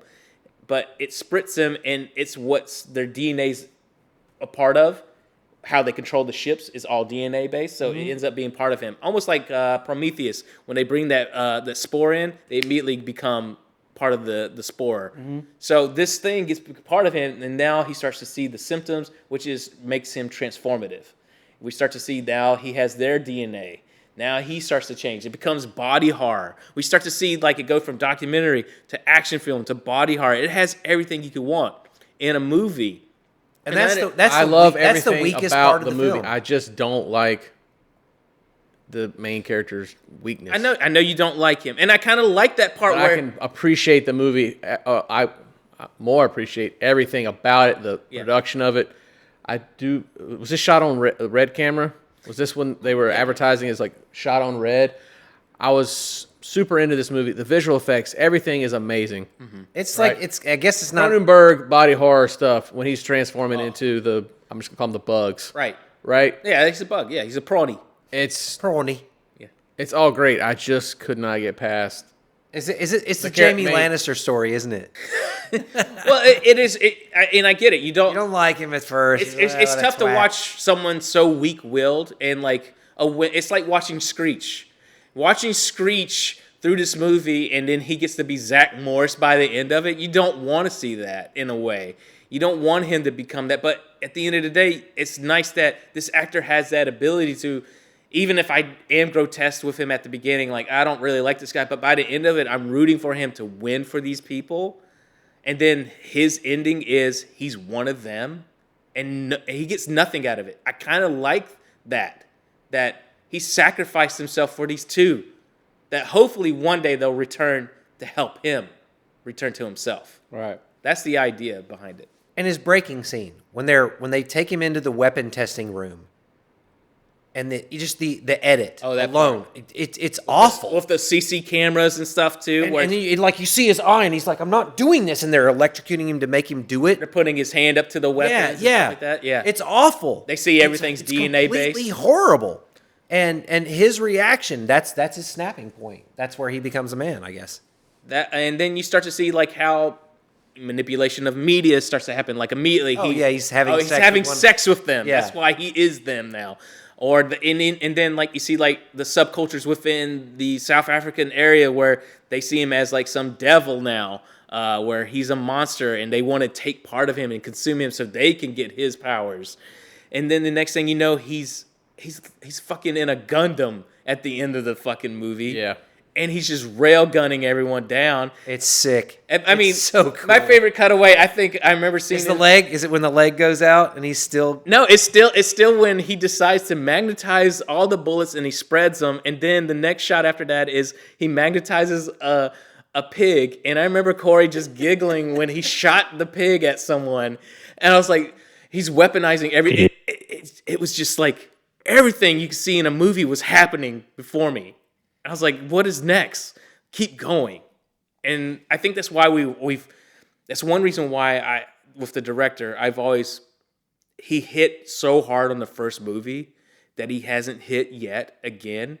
And it's kind of like, he keeps talking about maybe doing District 10 and stuff like that. I don't want it because this is a perfect encapsulated movie of a story of one journey of a guy who's a shithead who turns out to be a hero at the end. So but the director did Chappie, right? He did do Chappie. I like Chappie, but people hate Chappie. It's okay. I actually like Chappie. I like Chappie, but I also like Short Circuit. So Also thought the visual effects were amazing in that movie too. Short Circuit. Oh yeah. Oh yeah. I like Short Circuit, and that's what Chappie. 95 alive. Yeah. Chappie the same way. I grew up on Short Circuit too. Yeah. So you didn't watch the first one? Johnny Five lives. And Johnny Five's alive. Symbol? But no disassemble. I mean, that's what Chappie is. He's just all of a sudden he got found by South African rappers instead. Yeah. And he's fighting Metal Gears at the end. But I always wanted the best for this director, but he never hit those notes as hard as he did with this one. Right. Even his follow-up, was it Elysium? Elysium's got some great ideas. Elysium's all right. It's got some great ideas. It's not as great as this movie, though. And even that actor, you see him later, he's the villain in that movie, and I love him as he's so despicable in that movie, hunting down Matt Damon. So it's like Matt Damon. But Matt Damon does great in that as well. It's Matt Damon. With District 9, though. Let me go back to that. Okay. With District 9, what was compelling was before Avatar, this was our first fully visualized 3D effect character on camera that I fully thought was real. Yeah.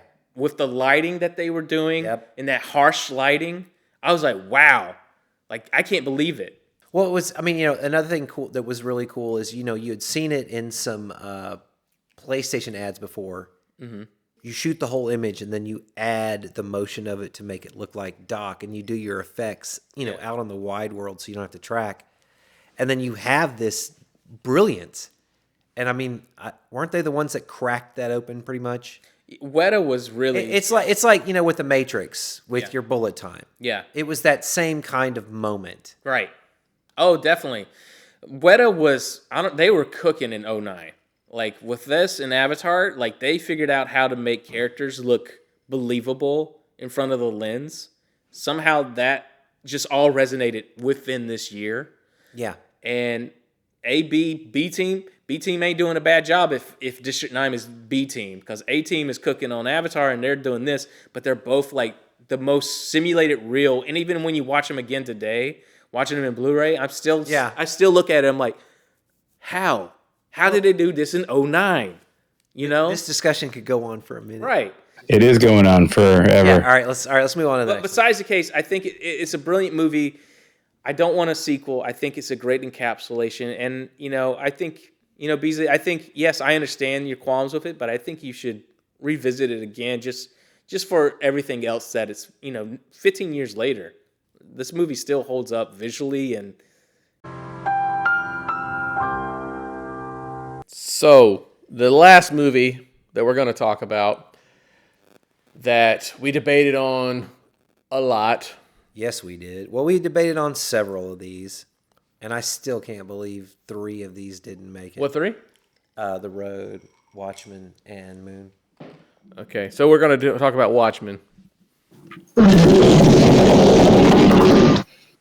What was that? What was that? What was that? Bowling? Ah, there it was. You said, so you think The Watchmen is toilet water? Yeah. So my big argument for not doing Watchmen was... I really don't hate this movie. You I just don't? like playing fart sounds. You don't hate Watchmen? No. What's your opinion on Watchmen? Never actually sat through the whole thing, but, it seems like an okay movie. See, that's the problem with it. It's hard to sit through it. It's a long one. Yeah. It's long. Because Zack Snyder loves his slow-mo. Well, cut that shit out and your moves will be shorter. Now, you want to talk about with a good beginning? Oh. Watchmen has an amazing... Jackie Earle Haley crushes that whole sequence at the beginning. I mean, we're adapting off one of the already... Okay. The one thing about Watchmen is it's already the single most famed graphic novel of all time. which is a critique on the whole medium itself. And it was written by Alan Moore. Now, Alan Moore has written a lot of amazing comics. Mm-hmm. He is one of the goats in the comic book world. Yes. And this, V for Vendetta, Swamp Thing, Watchmen, Batman. Batman, Superman, you name it. He's done everything. it. So this is his feather. Yeah. This is his. This is his story. He said, do not put my name on this movie. Right. He always thought the film was unfilmable. And I did not want to sit through this and analyze this movie again. Or I didn't want to sit through this movie and analyze it. Sure. Because after the intro, it's just so fucking long and so drawn out. Mm-hmm. It would have to be, though. I mean, a mini series would do it justice. I think the new HBO adaptation has been better. Wait. Okay, it's multi-leveled. Finish your description, and then, or can we? Do you want to break into this? I mean, if you're a Watchmen fan, I guess I'm either loved or hated. But okay, I love the book or the graphic novel. I don't know how many times I read it. And when the movie came out, I was in huge anticipation of it. And until the end, I was like, okay, this adaptation is great. But the end is not the end of the book. No. And that's the kick in the nuts. Yes, it is. Up until that moment, I was just completely in. Yeah. I mean, the choice of characters, the actors who played the characters were amazing. Everything was amazing but the end. And if there's anything I could change, it would be that. But I absolutely love it. I watch it once a year. I usually watch it by myself while I'm drinking. That doesn't happen a whole lot anymore. But Sure. I get locked into it. And I always wanted a live action Watchmen. And when it gets to the end, I'm just like, hell, fart. But up until that, cool. And then you got the Watchmen series, which I don't want to be the long-winded one about this, but it's great. No, it's good. And it picks up perfectly. Avoid it. No. It picks up perfectly from the graphic novel, not the film. So if you read the graphic novel and then you move to the Watchmen series, which is probably the best thing Lindelof has ever done, and I can't believe I said that out loud, but it is brilliant. And it's perfect, the transition from the graphic novel to the series. Yeah. But the movie is a beautiful salute until the end. I like the animated one that HBO. Oh, the animated one is perfect. Did you ever see that one, BZ? I didn't see the animated one. Dude, watch it. It's great. It's good. So, Beasley, tell me your thoughts about Watchmen. I want to know your thoughts about the book, the series, or the movie, I mean. So tell me more about it. The beginning of this movie is so fucking good. It starts with a mystery right away. Yes, who killed the comedian, which the comedian was one of the Watchmen. Yeah, right. Original pack of the Watchmen. Right. He was the young one. He was the youngest member of the original Watchmen. Right. Okay, he is involved in a scene where it makes you hate him. Sure. We're not going to get into that. He's a bad guy. But he ain't a good guy. No, he's got several moments where you don't like him as a person. Rorschach are like my two favorite characters. Oh God, yes. Rorschach is a fan favorite. It's kind of like the Tyler Durden effect. He's a character that you like, but you shouldn't side with in a way. Yeah. The charisma and Jackie Hurley Haley really sells it well. He's amazing. Where he's got these journals. I mean, he's basically like John Doe from Seven. He's keeping all these journals and he just hates life. Yes. And he is the best character in the movie. But he's investigating what happened to the It's comedian. so fucking long and drawn out. Like Once Nixon shows up with the stupid fucking amount of makeup on his face, it's such a fucking slow burn. And when was it Night Owl and whatever the hell her name is, Silk Spectre, they're kicking ass in that's not how that's supposed to be. And then when they have sex in his fucking hover machine, hallelujah, get the fuck out of here. It is definitely Snyder self-indulgent at this point. And he likes to, at this point in Snyder's career, he likes to align himself with iconic comic book authors and imagery. Okay. He understands visuals. Right. His storytelling is... The books are his storyboards.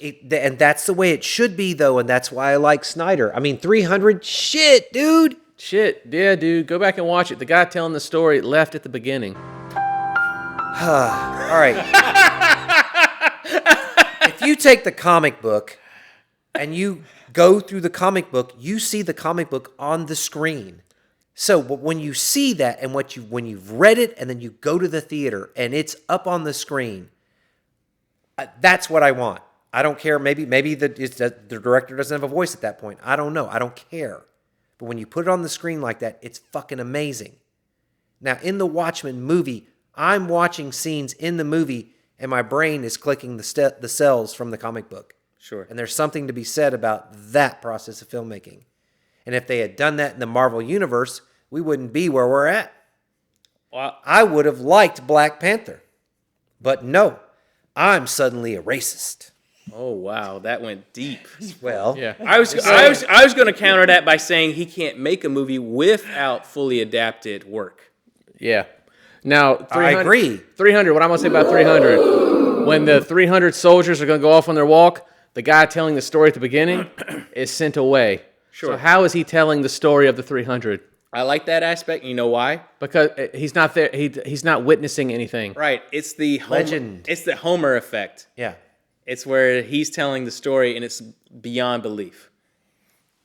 It is beyond belief that a guy who, protects the city, who kneels to no one except for disfigured men on a mountain who listen to some chick who's on opioids or whatever. You're caught up on that. He kicks the fucking guy in the water supply. Wait. And then the Persian guy has a fucking goat in his tent who plays the accordion or whatever. And remember, there's the fat guys with like saw arms. Hold on. Yeah.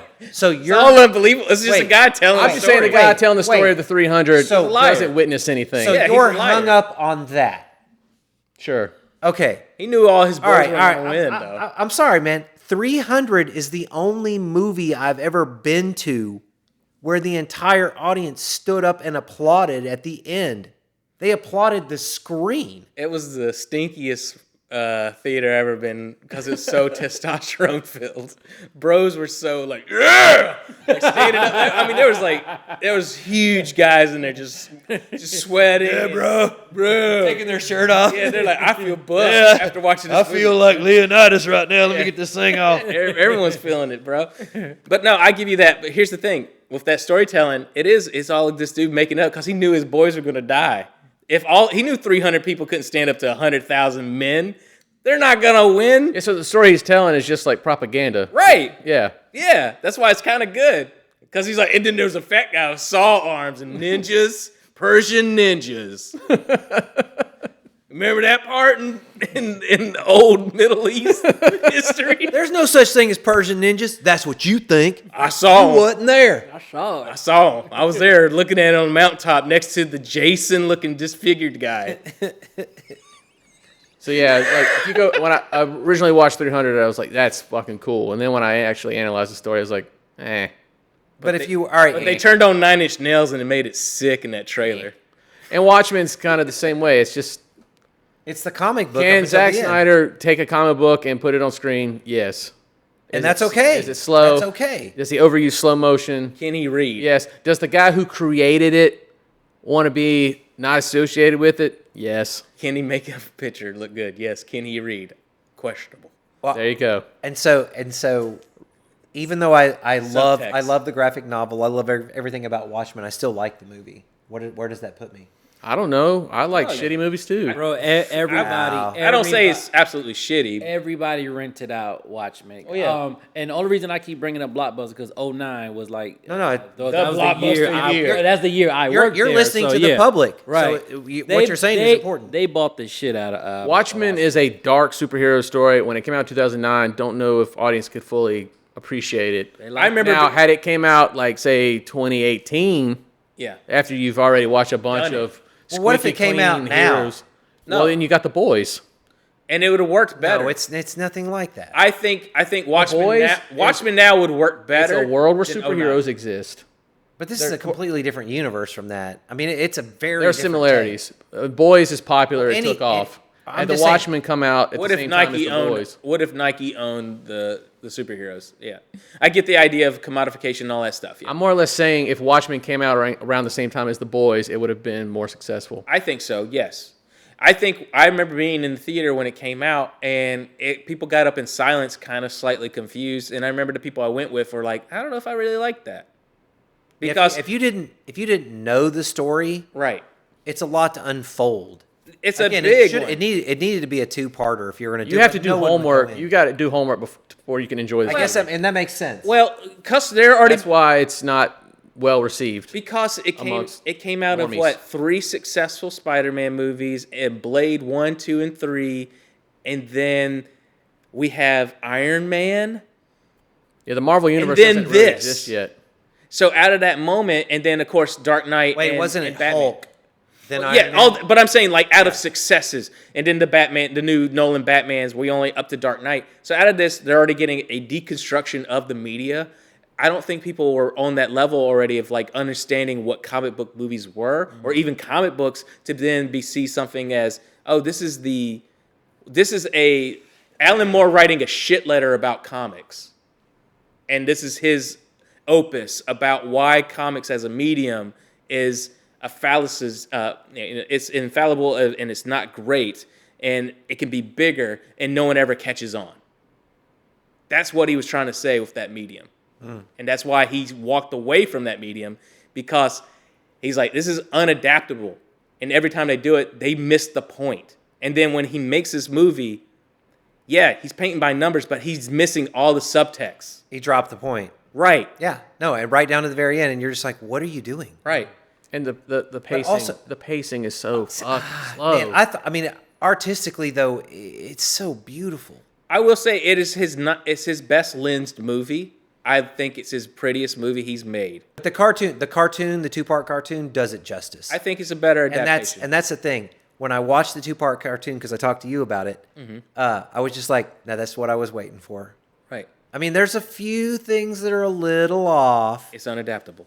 but I mean, well, they changed it. They changed a couple of lines and stuff, and They there were a have to couple of things. I was like, why'd you take that out? You could have easily animated that. What's the matter with you? Right.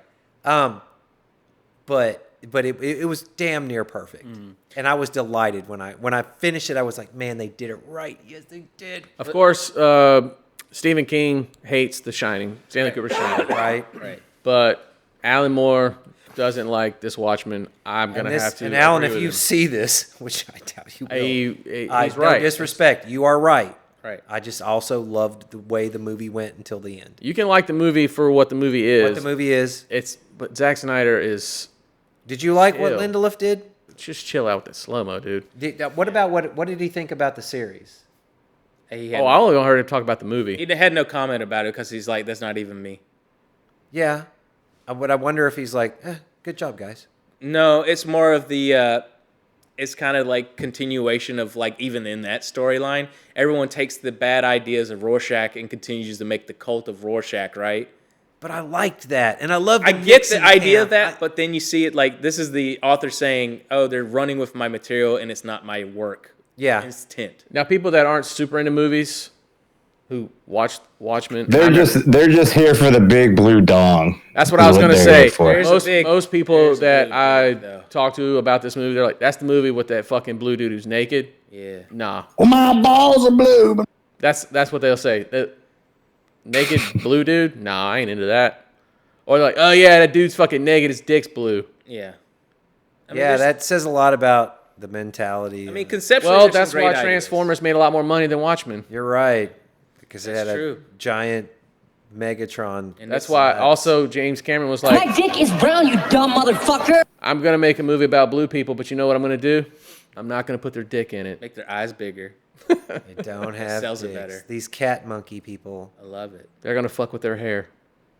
So, what's your favorite Zack Snyder movie since we're talking about him? Dawn of the Dead. Dawn of the Dead?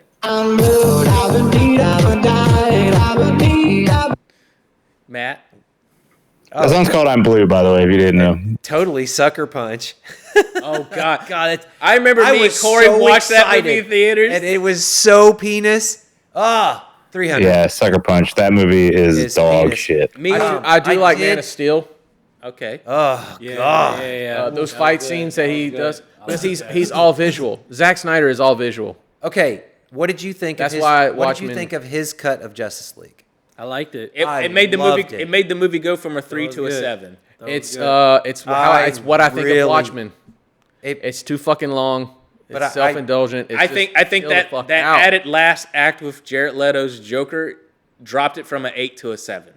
That's dumb. It was so terrible Well, and poorly shot.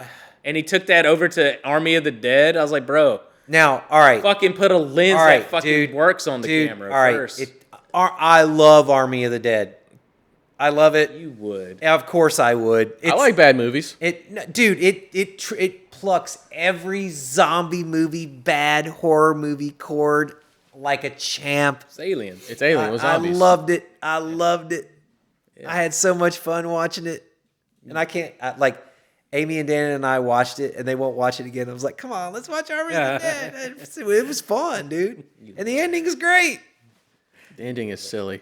It's perfect. A helicopter gets to a hotel just in the same amount of time as a zombie on a horse. I don't know about that. It's great. It's great. Ace, do you know this? Do you know this director's work? Yeah, I like Justice League and the Man of Steel. Which Justice League? The Snyder Cut. The Snyder Cut. Yeah. You like Snyder Cut? yeah. All 4 hours of it? I just watched it last year. artistic I as watched hell, it last man. year I for the like first it. time. I thought it was good. I've seen it 3 times. It is much better than the other. Oh, the other one's Whedon cut horrible. is awful. I didn't like the other one. They I have like- a I good like Justice League Snyder's. movie if they combine the two somehow. Because I don't want to watch a 4-hour fucking Sure, movie. if he trimmed it, it'd be fine. It'd probably make it go back to an 8. If Well, he cut that ending off too, that would be great. And also, too, you can't go full apocalyptic on the first one. That's the problem was- with that whole it was- universe and why it collapsed on itself. Yeah, it's like, stop that. If they had just tell a Justice League story, You can't. not every fucking superhero movie has to have portals opening with things coming out of them. You can't go from Superman all the way to Crisis on Infinite Earth in one movie. It's like, what the fuck are you doing, you dumbass? Bro. Like, think. Like, okay, dude, okay. Here's a great example. Why don't you watch Justice League, the animated series? It's brilliant. It's really good. It's already made for him. Yeah, but just and watch the stories. It's not the whole universe ends if. Just tell a story. Shit. The problem is he has a very edgelord. Or that's looking it's anyone. aspect. That's anyone. Look at the Marvel universe. Everything's full Earth blowing up. Oh my God, the universe. Oh yeah, that's when they get trapped in that Just like, cycle. bro, just stop. But his visual Tell the aesthetic story. is all like edgelord. Like, what can I make? How can I make this guy's back look as etched as like marble as possible? Like everything feels like that very homoerotic like scheming. Yes. Right. And then it's got to be in fucking slow motion. And it's got to be in slow mo. You got to see Henry Cavill's ding dong for 1 extra second longer flop towards camera. I'm going to make sure that fucking dong flaps. And you're going to see it because that just shows how manly he is. Right. He's super dong. Go back to what you were doing Dong in of Dawn of the Justice. Dead, right? Dong of the Dead. Yeah, like that's a perfect movie where like Well, okay, this okay. is him trying to prove himself where he's like, hey, I can make movies. Dawn of the Dead is great, except for that stupid baby scene shit. Just take that out. And I get with 300. The first 20 minutes of Dawn of the Dead is great. Right. Damn, dude. I get with 300, you want to make the slow-mo picturesque shots. Because a lot of the shots he takes, like almost that old boy aesthetic where it's from the side, and it feels like a comic book panel, and you want to see it kind of static. But don't you think he's just doing complete justice? But then he does it every movie. Well, all right. In 300, though, he is completely doing justice to the graphic novel. He's not straying away, and there's something to be said about that. No, in that aspect, it makes sense. Yeah.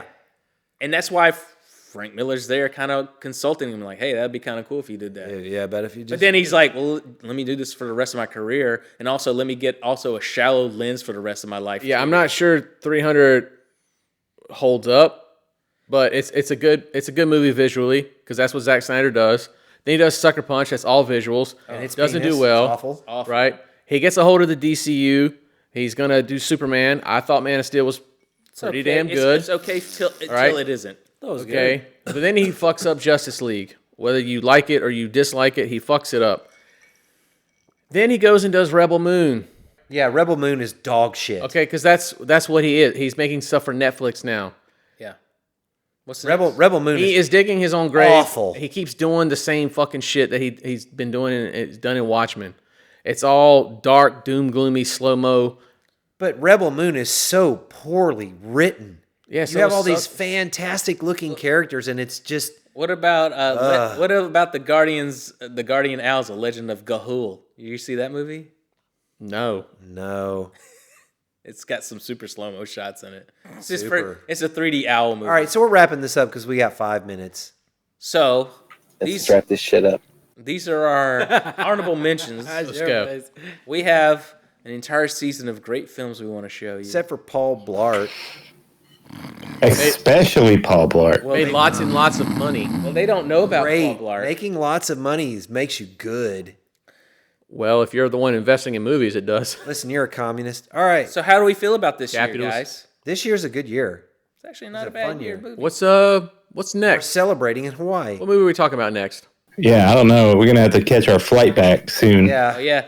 We got to hit the waves, guys. Hey, we got to make the luau. No, what movie is next? I can't remember off the top of my head, bro. We'll see you. Is it Friday the 13th? I think so. No. There's something before it. Is it? We'll find out. I guess you're going to have to tune in to find out. You'll find out next week. Bye, guys. See you at the luau. This is Ace saying mahalo. Bahula hula hook and nookie out. And Matt doesn't like Black Panther. I'm telling Ryan Coogler. Tell him.